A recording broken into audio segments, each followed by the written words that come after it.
Renewing ePACE access. The ePACE access fee covers 1 year of access for an unlimited number of students, supervisors, and parents in your school or homeschool. 30 days before expiration of this access, the administrator or homeschool supervisor will receive an email notification reminding the school of this expiration. Another email will be sent 7 days before expiration. Click on the link in the email notification to renew and pay the access fee.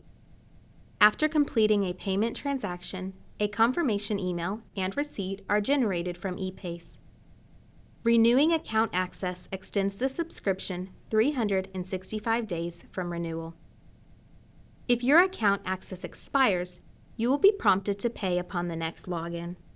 All account data is retained, even if your account access expires.